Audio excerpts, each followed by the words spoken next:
And welcome back, everyone. Welcome back to another Cranky Duckling broadcast, to another edition of the Tenacious Turtle Tussle number 7. I'm, of course, your host, VIP, and with me, I'm joined by the lovely and the beautiful people in the chat. Welcome, everyone. Welcome. Welcome, Wormshick, Babylings, Soundo in the chat, Burger. Hello. Tato as well. How could I forget? ¿Qué tal? ¿Qué tal? ¿Cómo estás?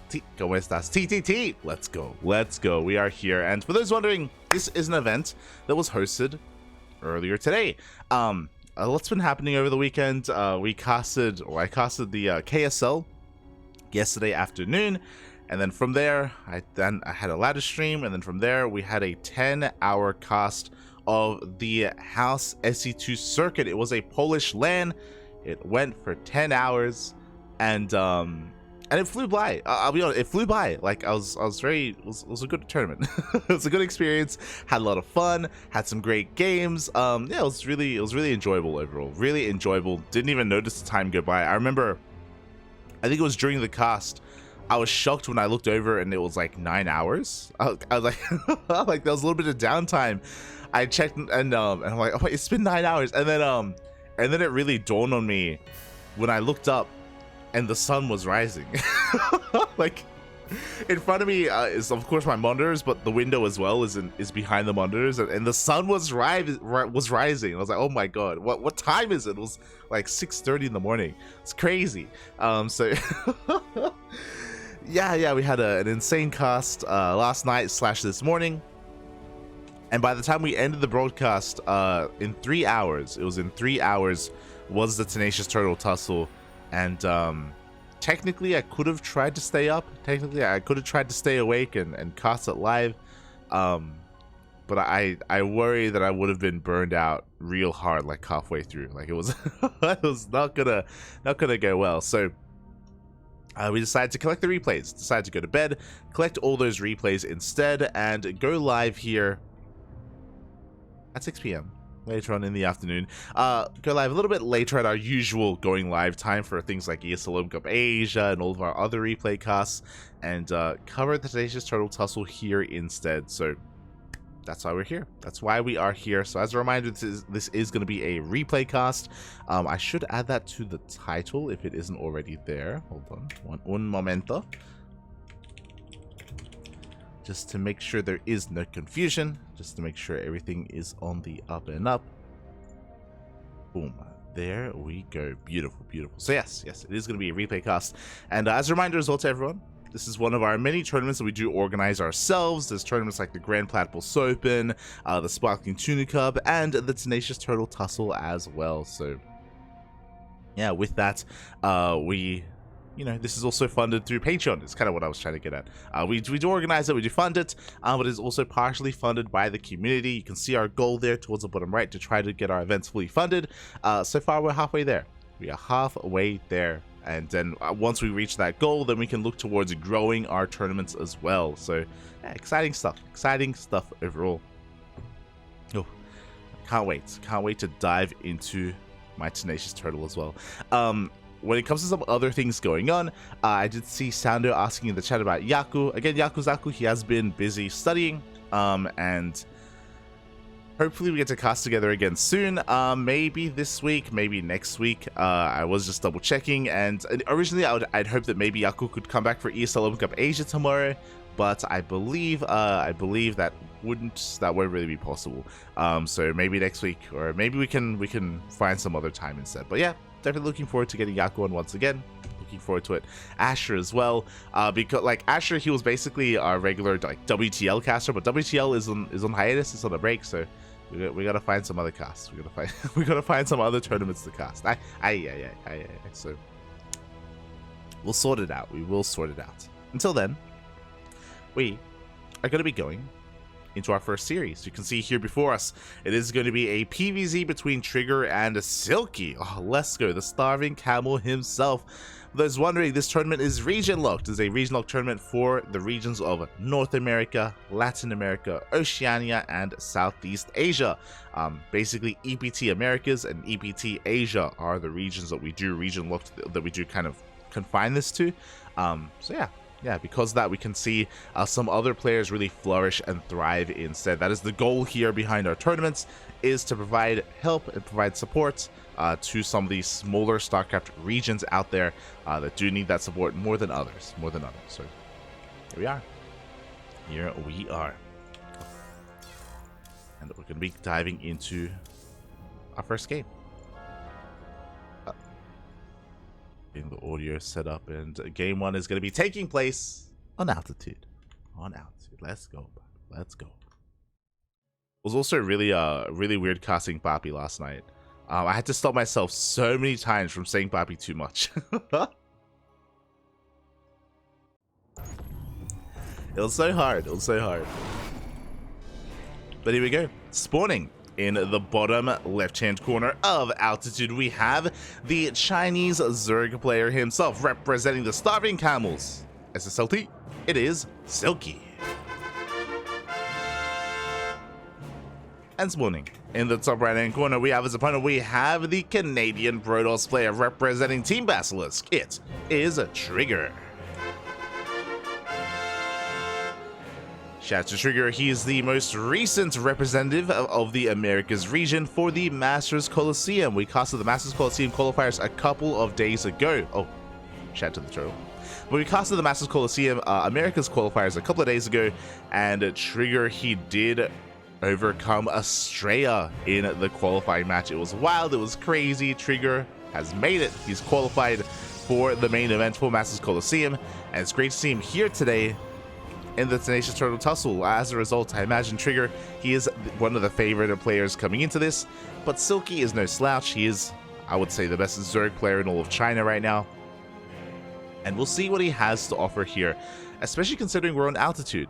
Hatch gas pool opener from Silky, which is really interesting. The reason why I say that is that Silky, he's a very aggressive player typically. He is a very quirky player, can be really cheeky with a lot of different builds. But to see him go for a large map like altitude is insane. Oh, that's I have to fix something. It's insane. It's insane that he's, yeah, opting to go for a large map like this, a map that is known for its longer macro play instead.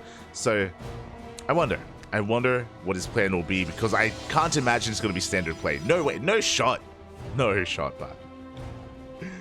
And so now, standard opener from both players, have a gate expand here from Trigger as well, as to be expected. And from here, Trigger, he would be one to go into a Stargate opener. He has dabbled in Twilight Councils, don't get me wrong. He has, you know, dipped his toes within that from time to time, but it's by no means like something that he's really too commonly whipping out. Not like Australia. Australia is a more wild player, I would say. Australia, he's more chaotic, he's more crazy, he's a little more aggressive. I do think that Trigger is a little bit more tame in that way. A little bit more tame, as the first Overlord is diving on in. We do see a Chrono on that Adept. Trigger is going to be moving out across the map. There's that Stargate opener that we did anticipate. So again, everything looking pretty normal here from Trigger. It's going to be on Silky to defend. It's going to be on Silky to make sure he minimizes his losses here from the both Oracle and Adept harass.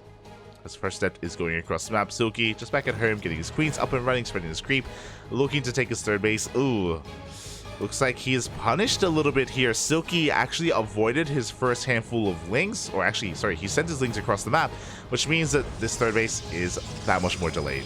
Oh.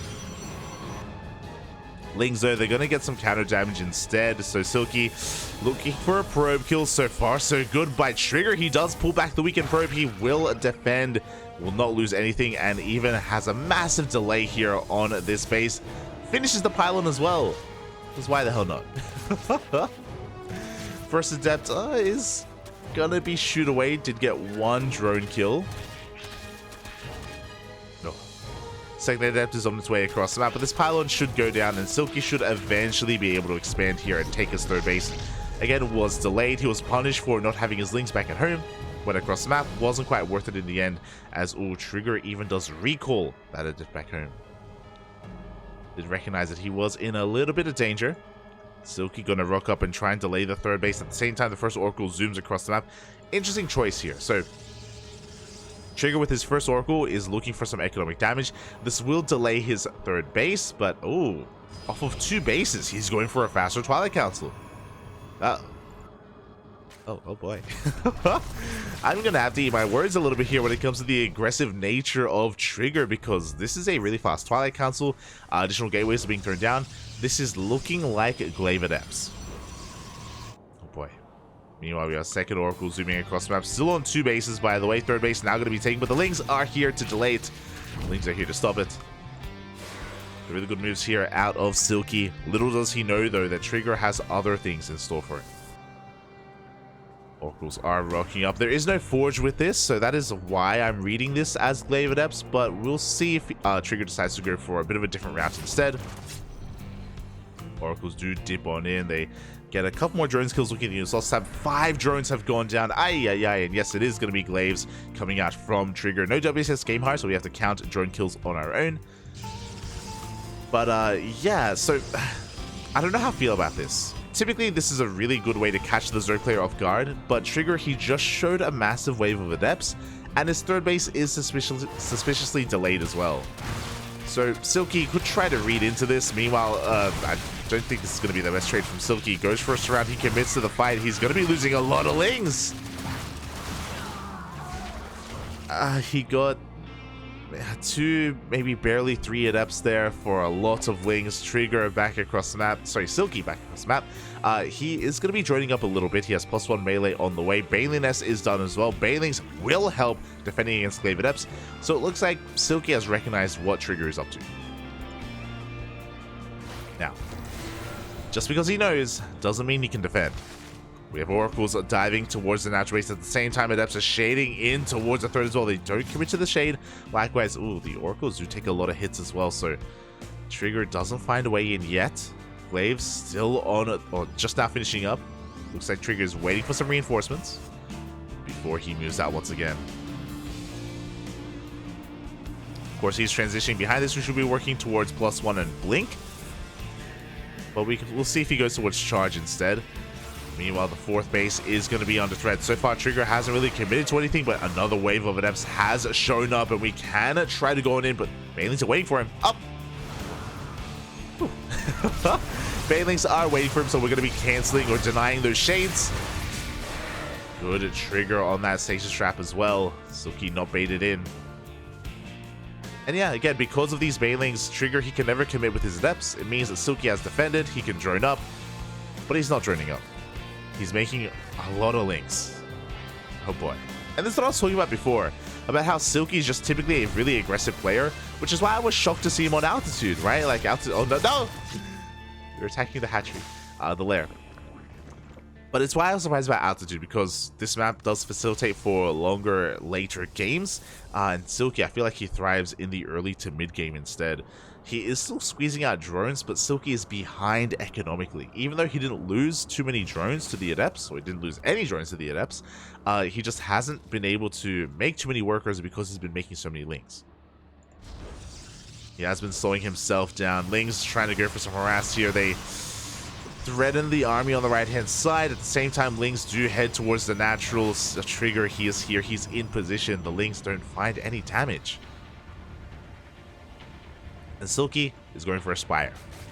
He is looking to get into Muta production. 4th base, very delayed out of Silky again. There's a reason why I said earlier that Trigger, he is at an economic advantage right now. He's working on a Robotics Bay, working on Colossus production. I would say at the moment the Trigger is in a better position. Interesting wall, by the way. This is really weird. Usually we wall off on the right-hand side to deny Baneling run-by, so we have a wall over on the left as well. Peculiar. It's really interesting. I mean, to be fair, Trigger sees where the army is, so attacks from the left-hand side are going to have a harder time. I believe, is there a gap? I don't think there's too much of a gap, so it's going to be difficult, like, pulling the probes to the left against Baneling run-bys on the right, but yeah, we'll see if that does come to pass. As Colossus are coming out. Here it goes down. A Changeling is going to give Silky a little... I don't know, right? He's going to give him a little bit of scan information. Looking at the vision, looks like found something to chew on. Silky hasn't seen the Colossus yet. He hasn't seen the Bay. He hasn't seen the Robo production. Counter the enemy. Is that Nova? I've never heard a pro player use the Nova voice pack before. Oh, wait, yeah. Okay, interesting. I've legit never heard it before. Here we go. Mutas are now on the way. They can be a good response, especially if there aren't enough stalkers. Meanwhile, oh my god, such a solid blink there. Just body blocking all those lings, taking them down. The push is upon us. 2 Colossi, sentries for force fields. There are no Ravagers, so these force fields are going to be so difficult for Silky to deal with. He's amassing more Lingbane. He's amassing Mutas. If we miss the force fields, like if the force fields are lackluster, then maybe Silky can take an engagement. He is getting his 4th up and running. 5th just now finishing up as well. Oh. Looks like we get a couple more probe kills before the Mutas clean up the Oracles.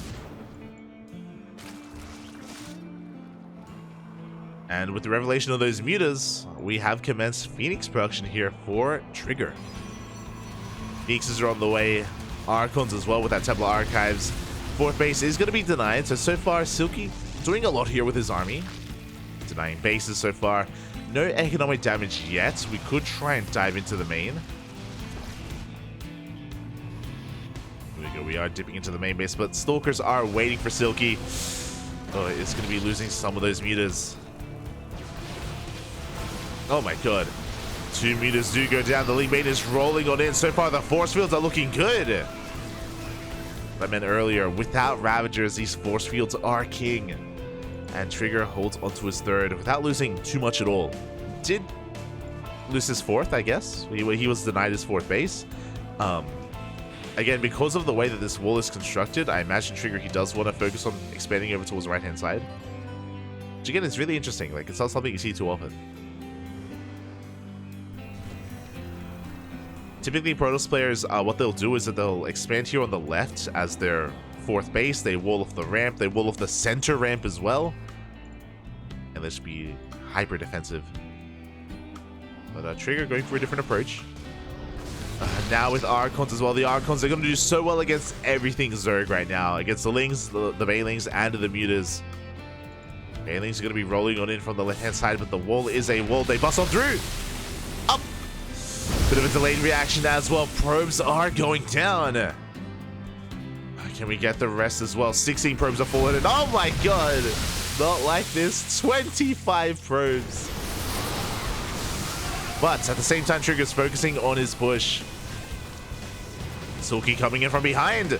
Baelings full connect here with the Stalkers, with even the Colossi as well. Colossus will fall. Do we have anything else? Do we have anything else to deal with this Protoss army? The Stalkers are standing strong. 1 Colossus survived. The Archons barely hold on as well. And Silky, he has to go up this base. Trigger, if he wanted to, he could keep pushing. He could keep on going. He's going to back up for now. He's going to rotate around.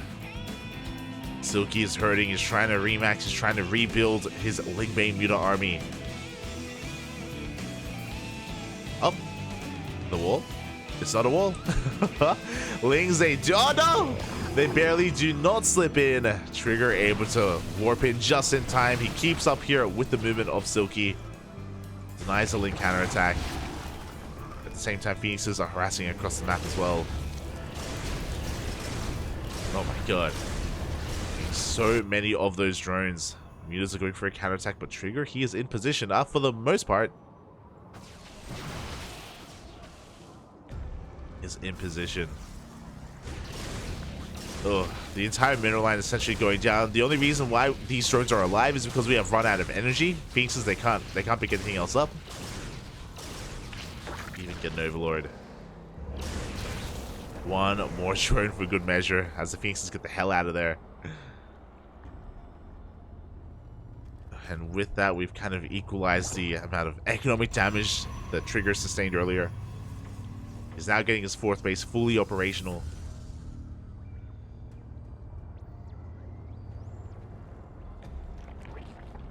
Meanwhile, throughout all of this, Silky has stepped up into Hive and he's going into Ultras. Interesting choice. I mean, It can work well here, especially with chitinous plating, especially if the army moves out. That's the big thing about ultras.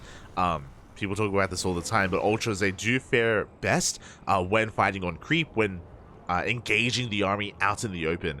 When it comes to breaking these entrenched positions, ultras, they don't do anywhere near as well. I mean, sure, ultras are thinner than they used to be, so SimCity doesn't work as well against them like they did in the past. But ultras, they're still thick, they're still chunky, and yeah, they're still not ideal when it comes to pushing into these bases.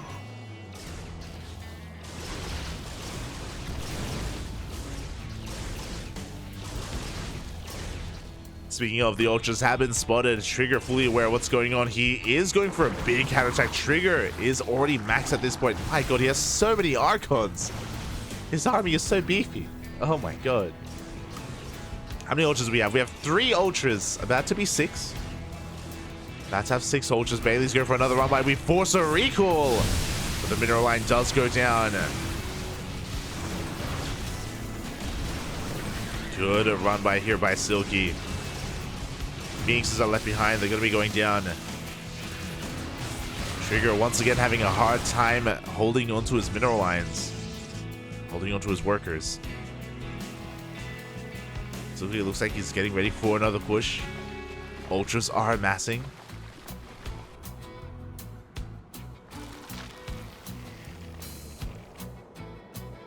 The bathing run on the right hand side as well. Can a Trigger keep up? Army is revealed. Trigger is rotating on over. At the same time, the Bailings do roll in and up. The reaction. Ooh. Half the mineral line does go down. At the same time, the ultras are pushing on forward, but they're running into storms. The Ling Bane just gets annihilated. And without any support, these ultras, they're going to go down. Pushing into these choke points is not the answer, as every single ultra will fall. Again, that was just a beautiful defensive position for Trigger, just creating these choke points with these gateways. And Silky just burned so much money here investing into these ultras. And he's remaxing. He's got 4 more ultras on the way. Can they come out in time, though? The problem is that if Silky starts trickling in, then he's going to lose everything. The run by the right-hand side is going to be distracting Silky for a moment. Oh, 1 ultra goes down for free. So, I mean, we need to consolidate the arm. We need to bring everything together. But Silky is being pulled apart. Hatchery goes down. Silky is being just cut off from his left-hand base.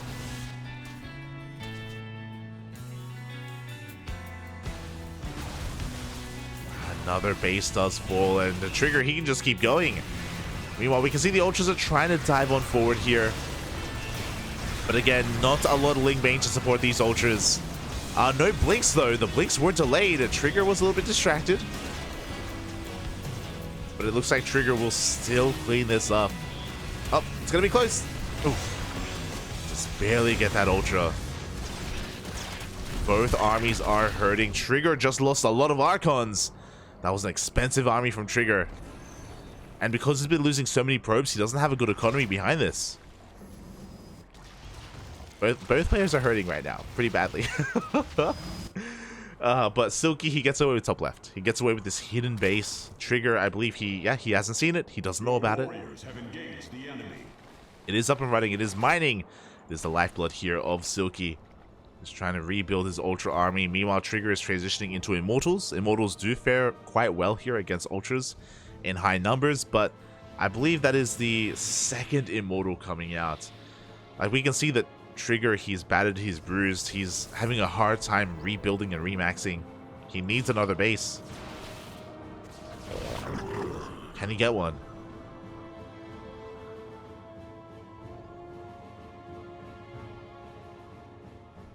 I also just realized that Silky doesn't have any armor upgrades. I was wondering why the Ultras look so squishy even with Katniss plating. Like, they were dying faster than I'm used to, and yeah, the reason for that is we have +3 attack, we have +0 carapace. So yeah, these Ultras are significantly weaker than they usually are when we see them, at least at this stage of the game. To be fair, Silky doesn't really have a lot of money to work with. He doesn't really have a bank. It would be good to have invested in those upgrades earlier, but at this point it may just be too late.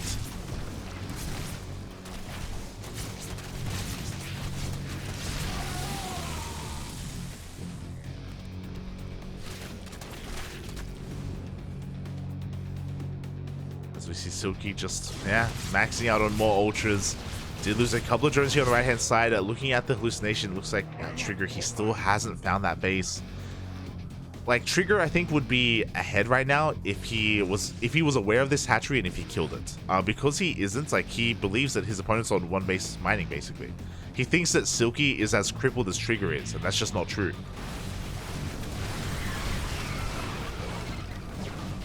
Here we go. The Trigger's pushing out, but the Zonaga barely doesn't see the creep. At the same time, here come the Ultras. They're pushing on forward. They do take a couple of storms to the base. The Bailings are rolling on in. Immortals are doing a decent job here, focusing down those Ultras. Only one Immortal went down. Pretty good fight for Trigger. Good kiting. He didn't lose too much of his economy. He's able to pull back. Left-hand base is getting up and running. Now Trigger has momentum. He is getting pretty close. Hopefully we notice that we misrallied an Immortal. Hello there. Hopefully we can get the hell out of there soon. As a Ling Runway is being set up on the left-hand side, is gonna actually run into these Zealots. Immortal is now joining the army, thank God. Trigger is still not aware about that base. The drones were evacuated though? Question mark? Like, Trigger hasn't seen it, he doesn't know. What happened to the workers? Where did we go? Oh no! Why are we here? As it looks like going to recall over towards the left-hand side. Silky actually going to be... I believe these are the same drones that were here on the left-hand side. They were pulled back to a closer base. I understand maybe he was afraid that he got scattered, but no, this base is still could be fully operational, as Silky is heavily oversaturated here.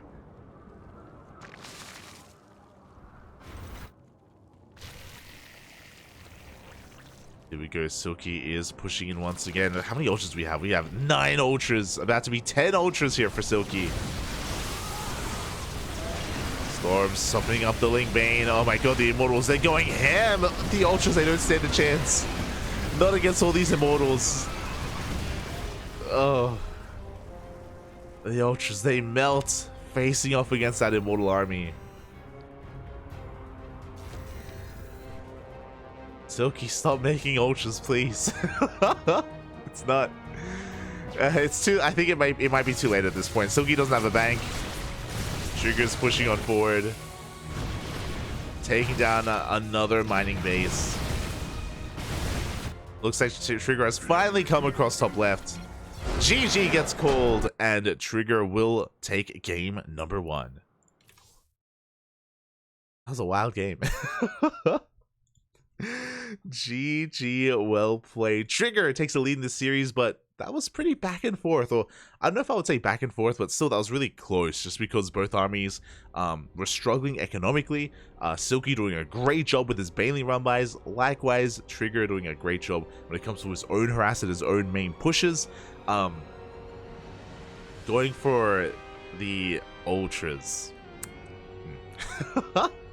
I think we saw a lot of times some really unfortunate fights. There were some really rough engagements for Silky when he was trying to push into these bases with his ultras. On top of that, we pointed it out earlier, he didn't have his carapace upgrades either, which I feel like that's like the power behind the ultra is supposed to be how many shots they can take. Obviously they melt against Immortals, but that was at the end of the game, right? Before that, the Immortal count was low, if not non-existent, and that is where these like +7 armor ultras can really excel, you know, with kindness plating, with +3 carapace as well. Combined, you can tank a lot of shots and you can actually gain a lot of ground and take down bases. Or like it's a little bit more effective, I should say. But yeah, that's something that Silky avoided, right? He didn't He couldn't really take full advantage of the potential of an Ultra. And I feel like that's a bit of a misstep, especially if you're amassing them like that. Otherwise, of course, we can talk about just not making them entirely and doing something else, but if we're committed to the Ultras, may as well get +3, you know? May as well get some carapace upgrades. Aye. Regardless, GG, well played. And we are going to be diving into our next game.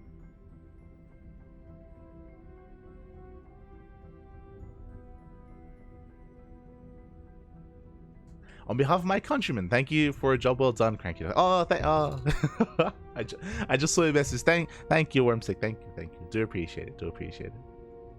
Much love. It was a good tournament, Wormsick. It was a good tournament. Dzień dobry. Dziękuję.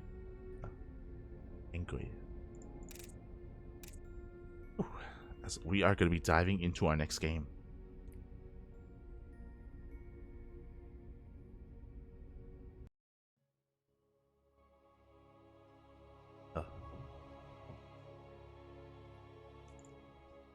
Here we go. I had to go to bed before the grand finals of the Polish Menaces. Sag. Oh, I highly recommend checking out the VOD of the finals. The finals, mate, they're crazy. But here we go. We are diving into game number 2 of this best of 3 series, and spawning in the bottom right hand corner of Gressfan, we have the Chinese Zerg player himself representing the Starving Camels. As a SLT, it is Silky.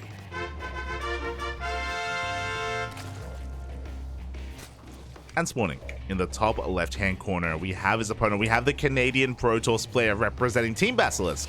It is Trigger. And yeah, it was a pretty close game, number 1, not gonna lie. There were moments for both players. Definitely moments for both players. But I imagine we're going to be seeing a very different kind of ZVP here on Gressfan. I say that this is another large map in the map pool. You know, it's not as large as Altitude, but large nonetheless. A lot of bases to be taken. Really good defensive position as well if Trigger wanted to try to force the late game. But I don't think that's the kind of player that Trigger is. He may be more of a standard player, but we saw last game he's willing to spice things up. He's willing to go Glaive Adepts. He's willing to be a little bit more aggressive and be more active as well. So I want to believe that that's kind of the route that Trigger wants to go for. Otherwise, if he wants to, he could just wall off and turtle up on 4 bases and go Sky Toss, but nah.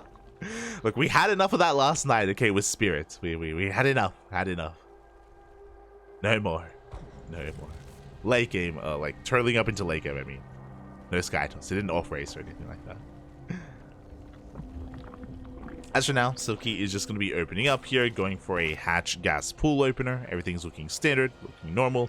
Was able to get his natural this time, so nicely done here by Silky. Able to get a pretty standard base layout here with that natural base. You know, across the map, I imagine Trigger should be working towards a Stargate opener. As a reminder, in the last game, it was a bit of a longer game, but if we wind it all the way back, Trigger did go for a Stargate opener into a delayed third into Glaive Adepts. The Glaive Adepts didn't do too well. Silky, he did a great job recognizing what was happening, but again, it showed us that Trigger is willing to mix up these openers. Even if it's a Stargate opener, it doesn't mean it's going to be like a standard hero style that we're going to be seeing. Hello, Mr. Turtle. So getting into this. Meanwhile, shout out to Tally Mo in the chat. Thank you so much for subscribing. Thank you so much. We appreciate the support. Hope you enjoy your emotes. We have plenty of cute duckling related emotes in the chat. And if you join our Discord server, we also provide replay packs to our subscribers. So if you're interested in replay packs from players like Trigger, Estrella, Scarlet, Clem, Dark, anyone who's anyone, then we do provide replay packs as we cast a lot of tournaments. We don't share all of our tournament replays because there are some events that we don't have permission for, but for the ones that we do provide replay packs. So yeah, you can enjoy those if you so wish. Thank you so much. Gracias, papi, gracias. As we are getting into this. And it is going to be an Oracle opener from Trigger, so everything's looking normal for the time being. Third base is about to be taken. Adepts are in position. This time, Trigger wasn't hyper-aggressive with his first 2 Adepts. He keeps them at home instead to make sure he's able to expand. Before that happens, the Lings have arrived. They get a good surround here. Can they get an Adept? Up the positioning! Good control there, good kiting out of Trigger. He does avoid the surround. The Oracle does come back home, so Silky at least buys a little bit more time, forcing back that Oracle. And now Trigger has his third on the way. Behind this, oh my god, Silky is going for a very fast lair. This was what, a 3-minute 40 lair timing? Jesus Christ. Likewise, he's just flooding Lings across the map as well. The Oracle has arrived. So far, 2 drone kills. Not too bad on this Oracle, but can he defend back at home? Shield battery isn't done quite yet. It's a couple of seconds away from finishing up. It looks like it will finish just in time to save that Adept. The Ling Flood not really working out too well here for Silky. It looks like the shield battery has run out of energy. We're finally picking off some of the Adepts, but only 1. Look at the Unisol stat. That was 23 Lings. 23 Lings for 1 Adept. Ay, ay, ay. And with that lair, it is going to be a Ling Queen Nidus all in. I tentatively say Ling Queen Nidus all in because I did notice that we didn't have that many queens. Oh, no, never mind. Actually, wow. We have been banking up our queens here at the natural base, so we do have vision of the main as well. Overlord is covering the main base, but this has been spotted by Trigger. Likewise, up! The wall is not a wall. The Lings, they do flood into the main. Where is that Nidus going to be? At the same time, we have Lings flooding towards the third base as well. Silky trying to pull apart the attention of Trigger. The boys are all being pulled. Shield battery is going to be going down. Where is that Nidus, by the way? We need the support of the queens. There it is, a Nidus in towards the natural. Oh, Pylon is surrounded. The Pylon may go down as well. The Oracles are coming in to support. Can we save the Pylon? Up! It looks like we will. DPS on the Nidus is quite high as well. The queens, can they come out in time? It looks like they will not. No queens to support, no transfuse, no anti-air. Third base is being held. Without the queens, it looks like Silky, he just can't really get enough damage done. He is being forced back. Nidus gets denied. And Trigger is holding. Trigger is holding. Sure, we have a lot of Lings out on the map, but this time the wall is still not a wall. The wall is still not a wall. The Lings, they do flood in once again for a second time. But we have the overcharge. We have an army as well. Despite getting in, Silky is still having a hard time finding too much damage at all. We're killing too many of these workers. As this Nidus is ambitious. More Lings are flooding in, but at this point, the longer this goes on, the better it is for Trigger. Do we have enough energy here with these Oracles? It looks like we barely do.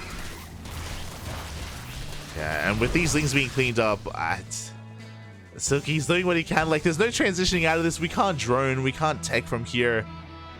It just has to be pure Lings. Can the queens ever fight? The queens.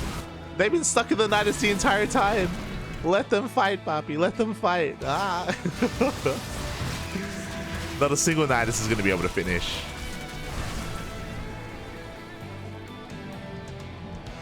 We're not stopping, though. We're keeping this up. We're making more queens, by the way. Look, one way or another, we're pulling this off, okay? We're gonna try to anyway. There is no shield battery here at the third, so no overcharge. The third is quite vulnerable, but oh god, the standing army here of Trigger is terrifying at this point. It may not look like much, but against Mass Ling, like the Zealots, the Adepts, Trigger, he can go toe-to-toe with this army, even without a shield battery. But here we go. Nidus is finally going to finish up. The queens are finally going to take part as well. They have plenty of it. They're all full of energy. Ready to support, ready to push forward, but it may just be too little too late. We have cannons thrown down, shield batteries at the natural. We're trying to leapfrog forward here with these Niduses.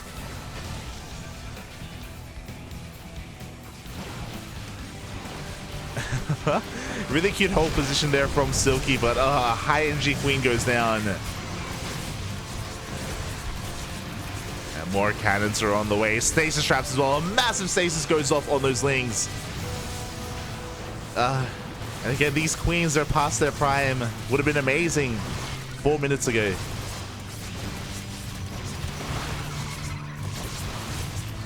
But alas, they are going down one after the other. They have energy for transfuse, but even that may not be enough. Not in the face of overcharge, not in the face of all these shield batteries. Yeah, as the lings are being annihilated, queens are looking exposed. And Silky, he looked damn good in game 1. It was very back and forth. Here in game 2, going for the Ling Queen, Nidus all in. Just rough execution. Wasn't able to pull it off. Wasn't able to get a Nidus up and running. Silky is forced back. We're droning? We're crazy, man. We're crazy. 10 drones are in production. Evo Chamber, Bailey Nest. Silky is going to attempt to macro out of this. But as you can imagine, he is miles behind. You got +2 on the way. Charge. Gateway Explosion. Templar Archives for Archons. Oh my god. If you morph in just even a handful of Archons, that would be enough. On their own. That may just be enough to end it all. Trigger is taking this slow. So he's going to be keeping his Stalkers back at home. And Archons as well. He's going to be moving out just with Adepts and just with Oracles. Just to suss things out. Get a read on the situation. Maybe get some economic damage. You can see Trigger just focusing on expanding and taking a 4th base.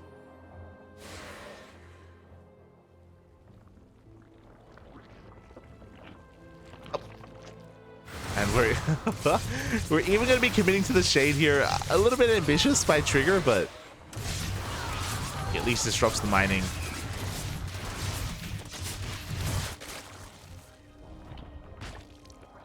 So the workers are being pulled back.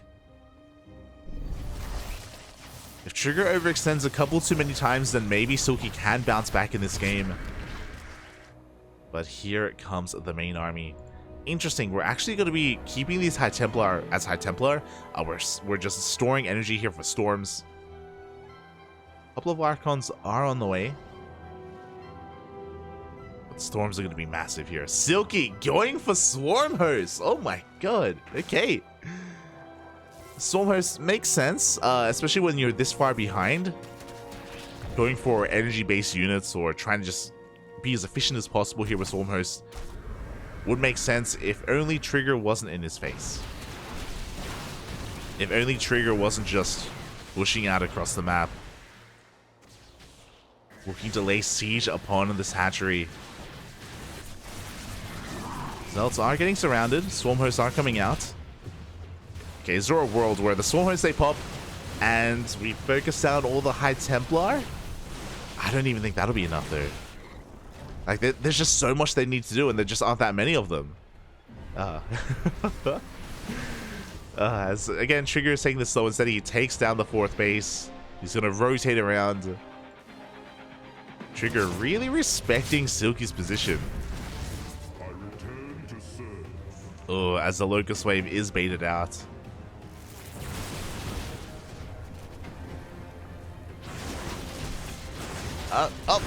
Gets one Zealot. Does get one Zealot in. Now Silky is really exposed. He's very vulnerable.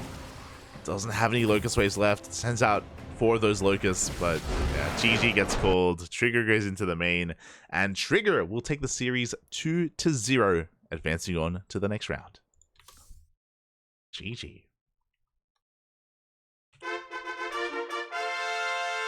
GG, well played. It was a very long all-in from Silky, and again, as the game went on, it was just getting easier and easier for Trigger to hold. There were times where things were looking a little bit scary, when the Lings, they busted into the main base, when we had Lings taking down the shield batteries at the 3rd. Like, I do think that initially the Ling Flood was getting damage done. It's just unfortunately he never found the room or was never able to get that Nidus up and running and reinforce with Queens and with Lings. That's just such a massive part of that all-in. That is the backbone of the army for Silky when you're going for this, and he just, yeah, it took him like 8 or 9 minutes to finally get them out. far too long. We're 8 or 9 minutes into the game, well after the all-in started. So GG, well played by Trigger for taking the series in the end. Oh, and he is going to be advancing on here to the next round, where he has another opponent ready and waiting.